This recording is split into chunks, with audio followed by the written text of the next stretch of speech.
The book Upstarts says that the future of entrepreneurship is being defined by Generation Y. Author Donna Fenn explains how these young, brash, and highly educated upstarts are changing the entrepreneurial landscape and why you should be paying close attention.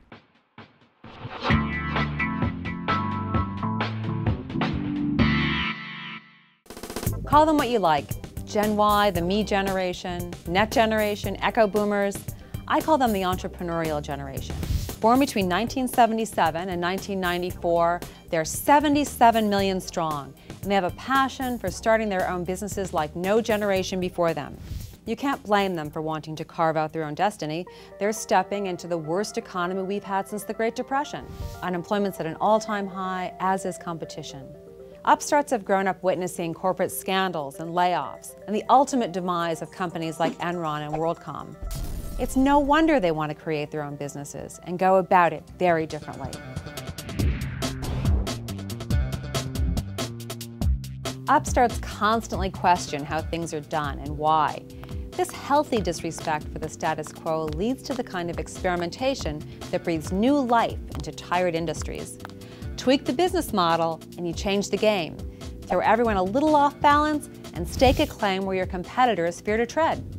Consider Omar Suleiman and Nick Friedman, childhood buddies who started college hunks hauling junk, which racked up $3.5 million in sales in 2009. Omar and Nick knew that in order to distinguish their company in the fragmented junk removal industry, they needed to give customers an uncommon experience.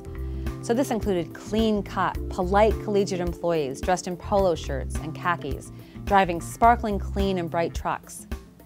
They also pledged to recycle more than 60% of what was collected.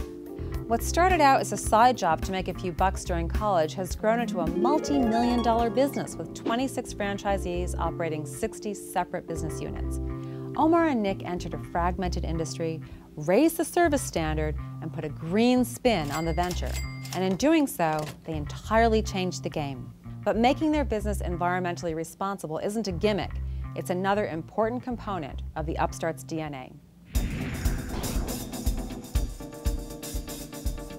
Gen Y has a keen sense of social justice. A recent study shows that 61% of 13 to 25-year-olds feel responsible for making a difference in the world, and 79% want to work for a company that feels the same way. Those who venture into their own businesses consistently blur the line between for-profit and not-for-profit endeavors. When Shazi Visram and Jessica Rolfe launched Happy Baby Food, which makes frozen organic baby meals, they searched for organizations that were feeding hungry children worldwide. They partnered with Project Peanut Butter, a not-for-profit that treats malnourished children primarily in Malawi. Shazi and Jessica decided that for every unit of Happy Baby Food sold, they would donate to PPB the cost of feeding one child in Malawi for a day. In 2008, Happy Baby Food fed 600,000 children for a day. Upstarts not only support causes that are synergistic with their businesses, they often involve their customers in their efforts. They strengthen employee morale with pro bono work, and they mobilize volunteers to serve their communities.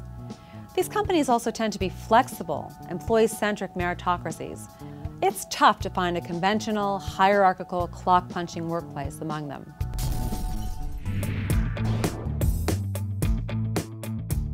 Many Upstart CEOs saw their parents forfeit huge chunks of their lives to the office for precious little thanks. They flat out refused to do the same. So they built companies where work-life balance, flexibility, and fun are core values.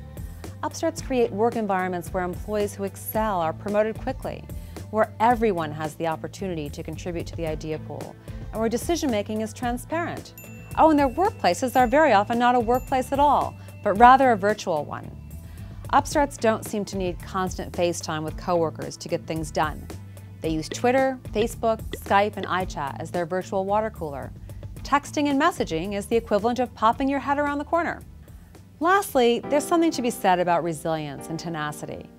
Even though Upstarts have inherited what President Obama has called the worst financial crisis since the Great Depression, they remain undaunted.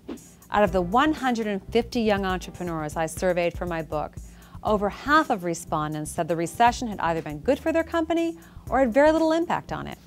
Most have said they plan to create multiple companies, making them a generation of serial entrepreneurs.